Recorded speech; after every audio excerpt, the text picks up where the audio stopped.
संविधान सम्मान सम्मेलन में राहुल गांधी पहुंचे हुए हैं, लोगों को संबोधित करते हुए वो नजर आए और विपक्ष पर निशाना साधते हुए भी वो नजर आ रहे हैं।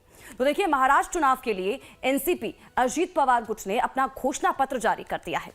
इसमें कई बड़े वादे किए गए हैं, तो आइए आपको बताते हैं कि घोषणा पत्र की क्या कुछ बड़ी बातें हैं। तो घोषणा पत्र की प्रमुख बातों की अगर बात की जाए तो देखिए, लाडली बहन योजना में 2100 रुपए का वादा यहां पर किया गया है। मैनिफेस्टो में इसी के साथ ही 25,000 महिलाओं को पुलिस दल में भर्ती किया जाएगा। इसके अलावा धान उत्पादन किसानों को 25,000 रुपए देने का वादा भी किया गया है। अत्यावश्यक वस्तुओं की कीमत घटाने का प्रयास किया जाएगा, इसकी भी घोषणा मैनिफेस्टो में की गई है। इसके अलावा देखिए, किसानों के लिए भी यहां पर वादा किया गया है। किसानों की कर्ज माफी का वादा किया गया है। फसलों की एमएसपी पर 20% बढ़ाने का वादा भी मैनिफेस्टो में किया गया है। इसके अलावा ग्रामीण भागों में कनेक्टिंग सड़कों को जोड़ने का वादा किया गया है। वृद्धा पेंशन 2100 रुपए करने का वादा किया गया है। बिजली बिल में 30% कटौती का वादा भी घोषणा पत्र में किया गया है। उसके अलावा सौर ऊर्जा को प्राथमिकता देने का वादा, 10 लाख विद्यार्थियों को विद्या वेतन देने का वादा किया गया है और राज्य में 25 लाख रोजगार देने का भी वादा किया गया है। तो अजीत पवार ने अपना घोषणा पत्र जारी किया और इस बीच घोषणा पत्र की क्या कुछ प्रमुख बातें और बड़ी बातें रही, उनको लेकर भी जानकारी आप तक पहुंचा रहे हैं।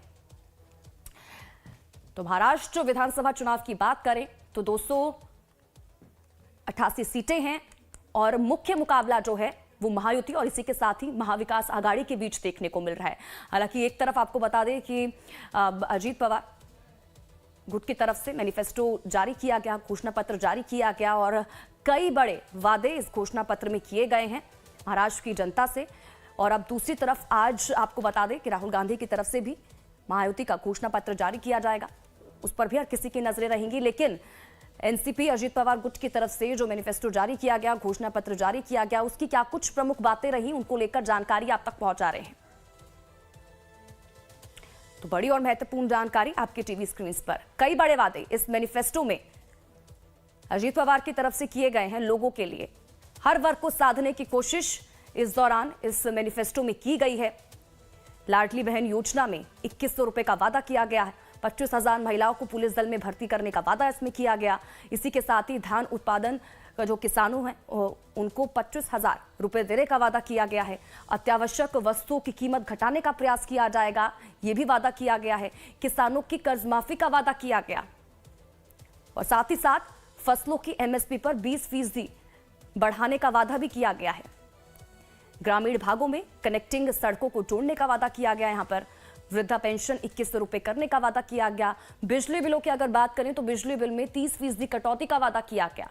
साथ ही साथ सौर ऊर्जा को प्राथमिकता देने का वादा भी किया गया है। 10 लाख विद्यार्थियों को विद्या वेतन देने का वादा, साथ ही साथ राज्य में 25 लाख रोजगार देने का वादा किया गया है। हालांकि घोषणा पत्र जारी किया गया, इसका कितना असर अब देखने को मिलेगा, लोग कितना कनेक्ट कर पाते हैं,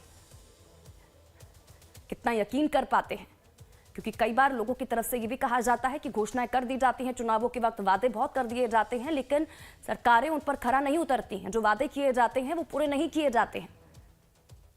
लेकिन नजरें इस पर भी रहेंगी कि आज क्योंकि राहुल गांधी की तरफ से भी महायुति को क्योंकि एक तरफ महायुति ने अपना घोषणा पत्र जारी किया है, वहीं दूसरी तरफ महाविकास आघाड़ी की तरफ से भी मैनिफेस्टो जारी अभी होना है, उस पर भी नजरें रहेंगी और नजरें उस पर भी रहेंगी कि उनकी तरफ से क्या कुछ घोषणाएं की जाती हैं। लेकिन इस बीच एनसीपी अजीत पवार की तरफ से मैनिफेस्टो में क्या कुछ बड़े वादे किए गए, क्या कुछ प्रमुख बातें रही, इनको लेकर जानकारी आप तक पहुंचा रहे हैं।